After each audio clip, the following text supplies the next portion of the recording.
akut thir khen na liang nge ti dam kani Krista achin chia kani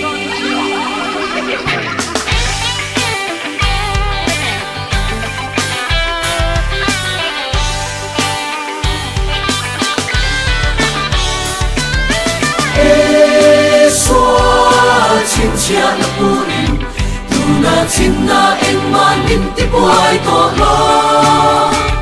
akut thir khen na liang nge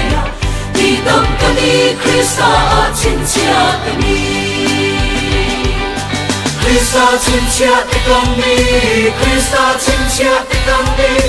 Krista chin chia te kani nang le ki Krista chin chia te kani Krista chin chia te kani Krista chin chia te kani nang le ki da chua la lo te en do sen kho tu an ken si tu a soi mai a to so to lo ve e nun ta nge i swa la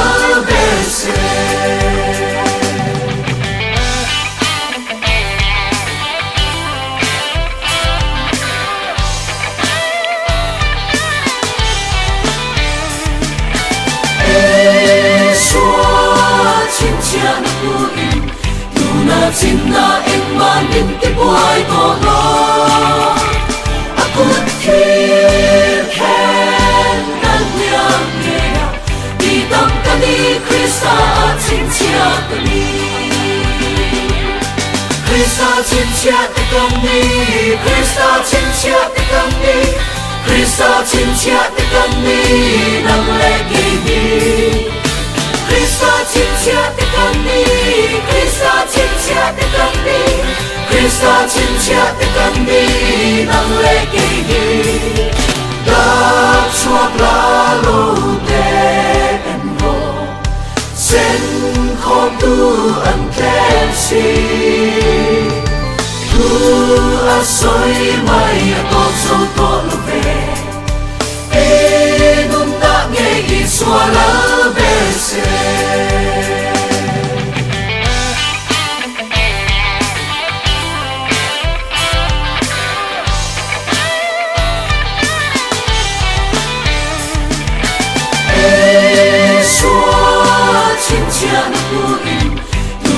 chin na en man in ti puai to lo akut thir khen na liang nge ti dam kani Krista chin chia kani Krista chin chia te kani Krista chin chia te kani Krista chin chia te kani nang le ki Krista chin chia te kani Krista chin chia te kani Krista chin chia te kani nang le ki da chua la lo te en go sen khom tu an ken si tu a so